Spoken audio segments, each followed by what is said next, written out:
किसी ने जाकर पुलिस को इतला कर दी थी। तकरीबन आधे घंटे बाद पुलिस पहुंच गई। सीएन में पड़ी हुई लाशों का जायजा लेने के बाद इंस्पेक्टर शार्क के करीब आ गया, जो अभी तक बेहोश पड़ा हुआ था। ये कौन है? इंस्पेक्टर ने सवालिया निगाहों से सलमान की तरफ देखा तो उसके करीब ही खड़ा था।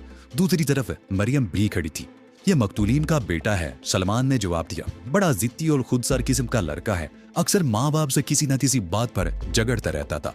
इकलौता होने की वजह से माँ बाप के बेजा लाड प्यार ने इसे बिगाड़ दिया था और ये अपने माँ बाप पर हावी हो गया था।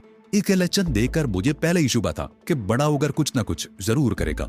आपको तफ्तीश के लिए ज्यादा भागदौड़ नहीं करने पड़ेगी। आपको तफ्तीश के लिए ज्यादा भागदौड़ नहीं करनी पड़ेगी। इसका लिबास देखिए, खून आलूद है और खून आलूद खंजर भी इसके हाथ में है। मुझे यकीन है मिस्टर और मिसेस शफात को इसी खंजर से कत्ल किया गया है। बाद में शायद खून की ज्यादती से ये लड़का यहाँ गिर कर बेहोश हो गया है। ये झूठ बोलता है, ये झूठ बकता है। मरियम चीखी। ये तो बड़ा मासूम और भोला भाला सा बच्चा है। इसने कभी किसी से झगड़ा नहीं किया, कभी माँ बाप से किसी बात के लिए जिद नहीं की। ये शख्स झूठ बोल रहा है। तुम कौन हो? इंस्पेक्टर ने उसे घूरा। ये इस घर में बर्तन धोने का काम करती है। मैं सुबह से शाम तक यहाँ रहती हूँ जी, मरियम बोली। ये लड़का मेरे हाथों में पला है। इसने कभी माँ बाप से ऊंची आवाज में बात तक नहीं की। ये अपने माँ बाप को कैसे कत्ल कर सकता है? ये जो वकील है ना, उसने सलमान की तरफ इशारा किया। ये बड़ा कमीना आदमी है, इनके मकान पर कब्जा करना चाहता है। हाई कोर्ट में मुकदमा भी चल रहा है। इंस्पेक्टर मरियम की बात सुनकर चौंक गया और सलमान की तरफ देखने लगा। मैं एडवोकेट सलमान हूँ, सामने वाले घर में रहता हूँ, सलमान ने कहा। यह दुरुस्त है कि इस मकान के सिलसिले में मरहूम शफा से मेरा केस चल रहा था, लेकिन मैं इतना सफाक नहीं हूँ कि थानेदार जी, मरियम रोते हुए बोली। मैं आपके सामने हाथ जोड़ती हूँ, पहले शाल को अस्पताल पहुंचा दे। ये बुखार में टप रहा है। ऐसा ना हो कि कैली से भी। थानेदार ने झुककर शार की पेशानी को छुआ। उसने बड़ी एहतियात से उसके हाथ से फोन आलूद खंजर निकालकर रुमाल में लपेट लिया और एक पुलिस वाले को इशारा किया। इस बच्चे को हॉस्पिटल पहुंचाओ, किसी पड़ोसी को साथ ले जाओ। तुम हॉस्पिटल ही में रहोगे, इसकी हिफाजत जरूरी है। समझ गए? Yes sir. कांस्टेबल ने सल्यूट झाड़ दिया। उसने झुककर बेहोश शार को उठाया। मरियम ने कमरे से एक कंबल लाकर शार्क पर डाल दिया। मोहल्ले का एक आदमी पुलिस वाले के साथ हो गया था। शार को हॉस्पिटल पहुंचाने के बाद इंस्पेक्टर पड़ोसियों की तरफ मुतवज्जो हो गया। सूरत-ए-हाल से अंदाजा होता है कि इन दोनों को खंजर के पे दर पे वार कर किसी जगह कत्ल किया गया है। लेकिन आप लोगों में से किसी ने आवाज नहीं सुनी थी? नहीं जी, एक आदमी ने जवाब दिया। रात 10 बजे से सुबह 6 बजे तक तूफानी बारिश होती रही। बिजली की कड़क और बादलों की गरज में हमें किसी किस्म की आवाज सुनाई नहीं दी थी। और आप मिस्टर सलमान? इंस्पेक्टर ने सवालिया निगाहों से उसकी तरफ देखा। मैं सामने वाले मकान में रहता हूँ, सलमान ने जवाब दिया। मैं रात को तकरीबन 1 बजे तक अपने कमरे में बैठा केस की स्टडी करता रहा। वैसे भी मेरा कमरा मकान के आखिर में है।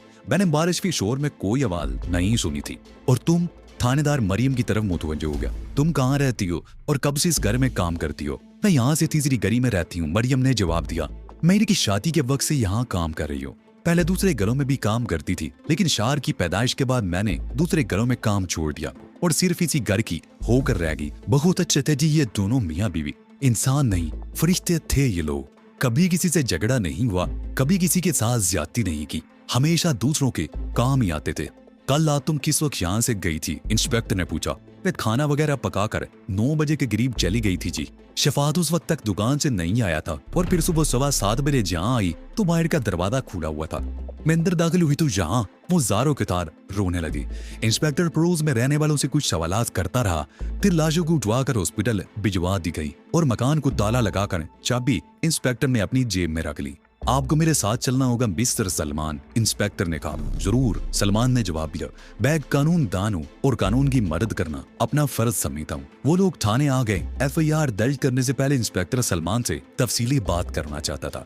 उनकी गुफ्तगू का मौजू मकान का मुकदमा ही था। सलमान की हर बात की तान शार्क ही पर टूटती रही।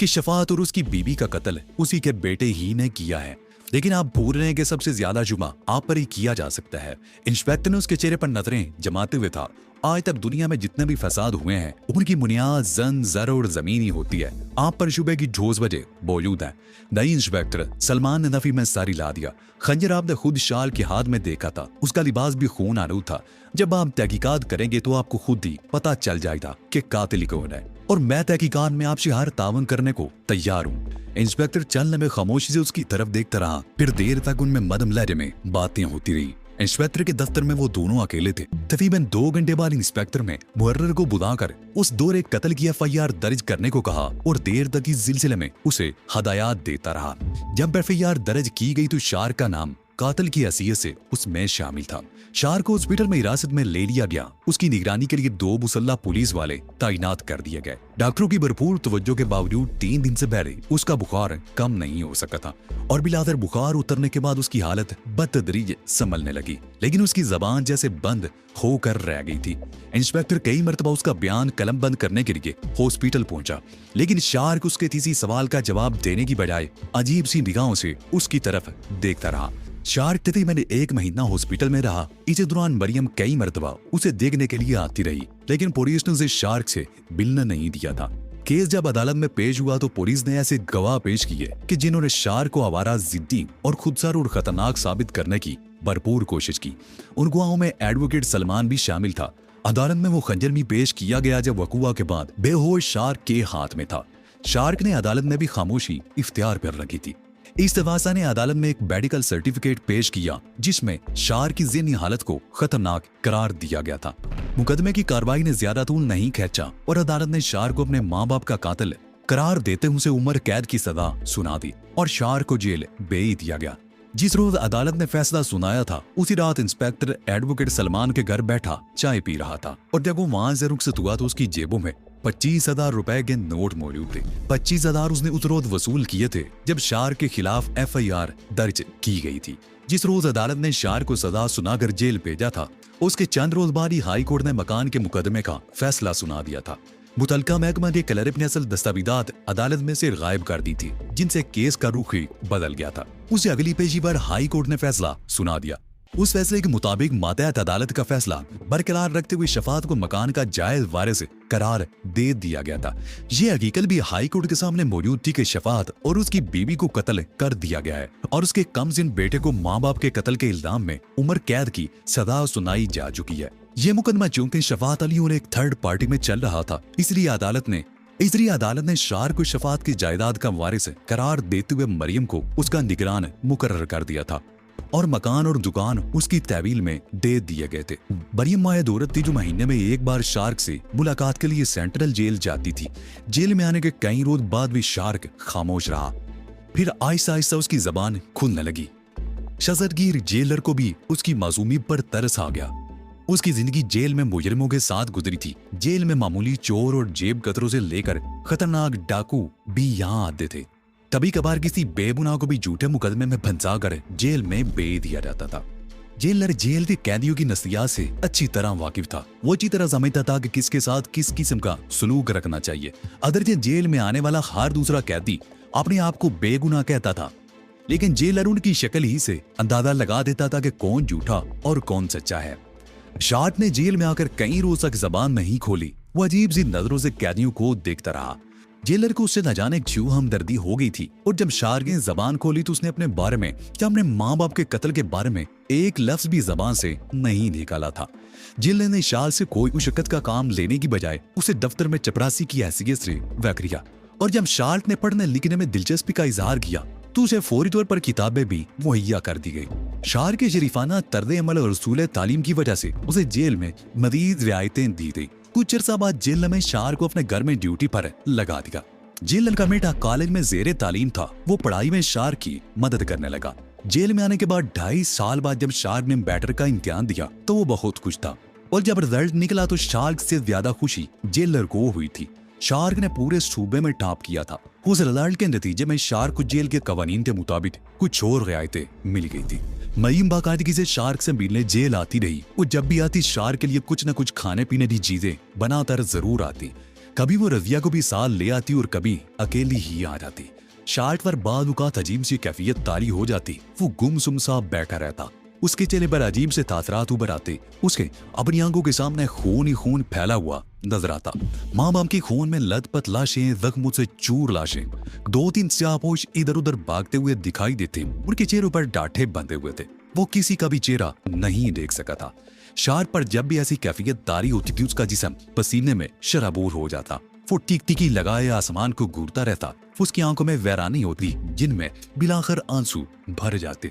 दिन हफ्तों में, हफ्ते महीनों और महीने बरसों में बदलते रहे। शार्क ने जेल ही में बीए इम्तिहान पास कर लिया। शार्क के साथ जेल में सजा भुगतने वाले 2 और नौजवानों ने भी बीए का इम्तिहान दिया था और वो तीनों अच्छी पोजीशन में पास हो गए थे।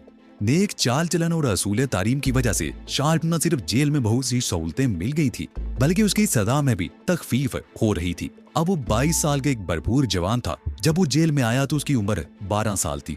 उसे जेल में 10 साल काटे थे। कुछ अरसा से जेलर ने उसे अपने बंगले की ड्यूटी से हटाकर दोबारा जेल में बुला लिया था।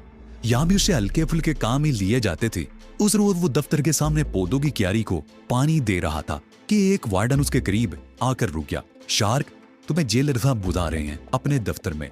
वार्डन ने कहा, अच्छा मैं आता हूँ। शार्क ने जवाब दिया और पानी वाली बाल्टी एक तरफ रख के वार्डन के पीछे चल पड़ा। दफ्तर में सुपरिटेंडेंट जेलर के अलावा डिप्टी सुपरिटेंडेंट भी मौजूद था। शार्क ने दफ्तर में दाखिल होकर सलाम किया और सुपरिटेंडेंट जेल की मेज के सामने खड़ा हो गया। शार्क, सुपरिटेंडेंट जेल ने उसकी तरफ देखते हुए कहा, तुम्हें मालूम है कि जेल में आए हुए तुम्हें कितना अरसा हो चुका है? 10 साल 1 महीना और 17 दिन। शार्क ने जवाब दिया, मैंने एक ही दिन गिन गिन कर गुजारा है जनाब। बहुत खूब। सुपरिटेंडेंट जेल ने कहा, क्या तुम्हें अपने जुर्म का एहसास है? मैंने कोई जुर्म नहीं किया था। शार्क ने जवाब दिया, कौन बेवकूफ अपने प्यारों को मौत के घाट उतार सकता है? मेरे माँ बाप ही मेरा सब कुछ थे। मैं तो बाप की उंगली पकड़कर चला करता था। रास्तों की ऊंच नीच को भी नहीं समझता था। भला उन्हें कैसे कत्ल कर सकता था? ये सब कुछ तुम अब कह रही हो? अपनी जिंदगी के 10 साल जाया करने के बाद? सुपरिटेंडेंट जेल ने हैरत से उसकी तरफ देखा। मेरी नजरों के सामने तो अब भी वो नकाब पोश घूम रही हैं जिन्होंने तूफानी बारिश में मेरे माँ बाप को खंजरों के पे दर पे वार करके कत्ल कर दिया था। वो मदद के लिए पुकारते रहे, मैं भी चीखता रहा, मगर किसी ने हमारी चीखो पुकार नहीं सुनी। जब मेरी आवाज उस वक्त किसी ने नहीं सुनी थी तो अदालत में कौन सुनता? चांद मफाद परस्तों ने मेरे खिलाफ इतना मजबूत हिसार कायम कर दिया था कि मुझे उससे निकलने का कोई रास्ता नजर नहीं आया था। इसलिए मैंने अपनी जबान ही बंद रखी। मरियम अपने लिए तभी थोड़े बहुत पैसे निकलवा लेती थी, बाकी सारा हिसाब इन कागजों में मौजूद है। 1-2 दिन में तुम अपने नाम से अकाउंट खोल लो तो ये सारी रकम तुम्हारे अकाउंट में मुंतकिल हो जाएगी। शार्क फाइल खोलकर देखने लगा। उसमें 10 साल का पूरा हिसाब मौजूद था। बैंक की स्टेटमेंट्स भी फाइल में लगी हुई थी। आखिरी स्टेटमेंट 1 माह पहले की थी, जिसके मुताबिक इस अकाउंट में 2 लाख से ज्यादा रकम मौजूद थी। शार्क मरियम की इस दयानतदारी से बेहद मुतासर हुआ था। आपने अपनी जात के लिए इसमें से कभी कुछ नहीं खर्च किया? शार्क बोला, मैंने तुम्हारे बाप का नमक खाया बेटा। तो मरियम ने कहा, ये रकम तुम्हारी अमानत थी जिसे मैं संभाल कर रखती रही। अब तुम आ गई हो तो ये बोझ भी मेरे सर से उतर जाएगा। तुम अगर चाहो तो दुकान खाली करवा कर वहाँ कोई कारोबार शुरू कर दो। एक सदा याफ्ता को कहीं नौकरी तो मिल नहीं सकती। शार्क ने गहरा सांस जीते हुए कहा, अब तो कोई कारोबार ही करना पड़ेगा। ऐसे तुरंत रदिया चाय ले आई। उसने पराठे बना लिए थे और अंडे भी उतर लिए थे। मरियम ने टूटी फूटी सी मेज बीच में खींच ली। रदिया ने ट्रे मेज पर रख दी। आपको मेरे हाथ का भी नाश्ता खाना पड़ेगा, वो शार्क की तरफ देखते हुए बोली। खा लेते हैं, शार्क ने कहते हुए कुर्सी आगे सिरका ली। वो तीनों नाश्ता करने लगे। इसी दौरान उसी गली की रहने वाली एक औरत आ गई। वो दरवाजे में खड़ी कुछ देर तक शार्क को घूरती हुई फिर सवालिया निगाहों से मरियम की तरफ देखने लगी। रहमत बीबी, ये शार्क है, सकीना का बेटा। पहचाना नहीं तुमने? मरियम ने कहा। कौन सी सकीना का बेटा? रहमत बीबी ने बवें सुकेड़ते हुए कहा। वो 45 साल के लगभग फरबा अंदाम औरत थी। उसके चेहरे से ही अंदाजा लगाया जा सकता था कि वो बात का बतंगड़ बनाना और लगाई बुलाई करने वाली औरत है। अरे वही सकीना जिनकी हमें काम कर दी थी। उन दोनों मियाँ बीवी को कत्ल कर दिया गया था और शार को। अच्छा समझ गई। रहमत बीबी ने उसकी बात काट दी। छूट गया है जेल से, मगर ये तुम्हारे घर क्यों आया है? क्योंकि बेटा है मेरा, मरियम ने कहा। मेरे घर में नहीं आएगा तो कहाँ जाएगा? मैं तो खुद लेकर आई हूँ इसे। घर में तेरी जवान लड़की है और तुम एक गैर मर्द को ले आई। रहमत बीबी ने कहा। इसे घर लाने से पहले कुछ तो सोचा होता मरियम तुमने। लोग बातें बनाएंगे। ये बेटा है मेरा, मरियम ने अकड़ कर कहा। मुझे नहीं परवाह लोगों की बातों की। लोग बातें बनाए या ना बनाए, मासी तो जरूर बनाएगी। रविया ने रहमत बीबी को घूरते हुए कहा। मासी, तुम्हारी यही बातें तो किसी को अच्छी नहीं लगती, इसलिए समझदार लोगों ने अपने घरों में तुम्हारा आना जाना बंद ही कर दिया है। किसी के घर में जाती है मेरी जूती, रहमत बीबी ने कहा। ये तो मेरी बहन का घर है, मैं आऊंगी 100 बार आऊंगी। तू कौन है मुझे रोकने वाली? तुम्हें किसी ने रोका नहीं है मासी, लेकिन बस रहने दो। रहमत बीबी ने उसकी बात काट दी। मुझे भी चाय बना के दे, मैं तेरी माँ से एक जरूरी बात करने आई हूँ। मुझे पता है मासी तुमने अम्मा से क्या बात करनी है, रदिया ने मुस्कुराते हुए कहा। लाई होगी किसी तांगे वाले के बेटी का रिश्ता और उसकी तारीफों में जमीन आसमान के कलाबे मिलाना शुरू कर दोगी तुम। अरे तुमको अपने घर जाना है या सारी उम्र माँ के घुटनों से लगी बैठी रहोगी? रहमत बीबी ने उसे घूरा। जब भी कोई रिश्ता लेकर आती हूँ इनकार कर देती है कि अभी मैं पढ़ रही हूँ और सारी जिंदगी पढ़ती ही रहेगी क्या? इरादा तो कुछ ऐसा ही है, रदिया ने मुस्कुराते हुए जवाब दिया और चाय का एक और कप उसकी तरफ बढ़ा दिया। शार किसी दौरान खामोश बैठा रहा। रहमत बीबी चाय पीकर मरियम से जरूरी बात किए बगैर चली गई और उसके थोड़ी देर बाद ही पूरे मोहल्ले में यह खबर फैल गई कि शफात का बेटा जेल से रिहा होकर आ गया है। उस वक्त किसी ने शार को मासूम और बेगुनाह नहीं समझा था और अब 10 साल बाद उससे इज़हार हमदर्दी कर रहे थे। शार खामोशी से लोगों की बातें सुनता रहा। उसी शाम शार्क मरियम के साथ बाटी चौक वाली दुकान पर पहुंच गया। वहां पान सिगरेट की दुकान खुली हुई थी। हस्बे मामूल बाटी के मंजिले सफेद उजले कपड़े पहने, मुंह में पान की गुलोरी दबाए और सिगरेट की कश लगाते हुए इधर उधर खड़े गप्पे हाँक रहे थे। बाल नौजवानों ने गले में मोतिये के हार भी पहन रखे थे। हार बेचने वाला भी लकड़ी की एक डंडी में लातादाद हार सजाए आवाजें लगाता हुआ आस पास ही घूम रहा था। दुकान के सामने भी मंचले लड़के खड़े हुए थे। मरियम को देखकर वो लोग एक तरफ हट गए क्योंकि वो इसे कोई गाहकी समझे थे जो उनके ख्याल में पान लेने आई थी। शार गहरी नजरों से उसको देख रहा था। दुकान खासी बड़ी थी लेकिन आगे के हिस्से में रैक्स बनाकर उसे मुख्तसर कर लिया गया था। शीशे के स्लाइडिंग डोर वाले रैक्स में सिगरेटों के पैकेट सजे हुए थे। दुकान के मालिक की उम्र 30-32 साल रही होगी। छोटी दाढ़ी और सर पर दागे की बनी हुई सफेद टोपी थी। चेहरे से वो बड़ा शरीफ और मुहज्जब लगता था। सलाम मासी, कैसे आना हुआ? किराया तो मैं परसों घर पर दे आया था, दुकानदार ने मरियम को देखते हुए कहा। जीते रहो बेटा, मरियम ने कहा। किराया तो मिल गया था, आज तो मैं शार को तुमसे बिलाने के लिए लाई हूँ। ये दुकान का असल मालिक है। मैंने बताया था ना तुम्हें कि। समझ गया मासी। दुकानदार ने उसकी बात काट दी। कैसे हैं शार्क बाबू?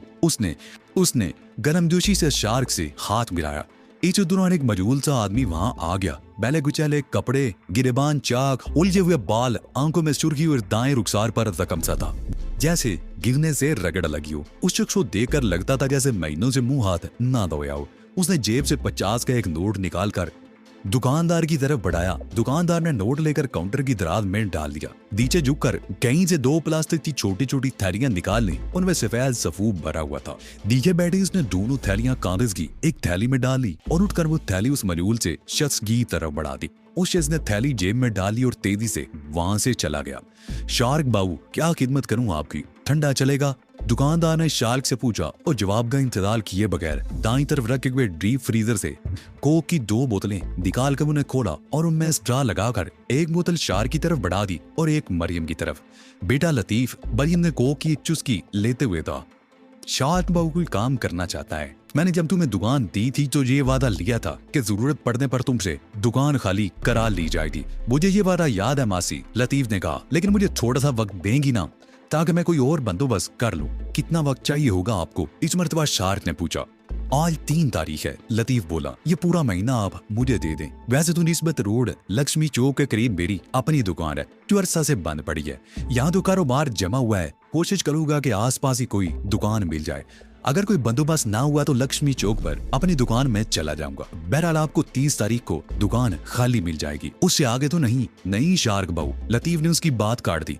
मरियम मासी तो मुझे भी अपने बेटे की तरह समझती हैं। मैंने इनसे जो वादा किया था उससे नहीं फिरूंगा। आपको 30 तारीख को दुकान खाली मिल जाएगी। अच्छी बात है, शार्क ने कहा। जब वो लतीफ से हाथ मिलाकर रुखसत होने लगा तो एक और गाहक ऐसा आया था जिसने लतीफ को 50 का नोट दिया था और लतीफ ने काउंटर के नीचे से वैसी प्लास्टिक की 2 पुड़ियां कागज की थैली में उसे थमा दी थी।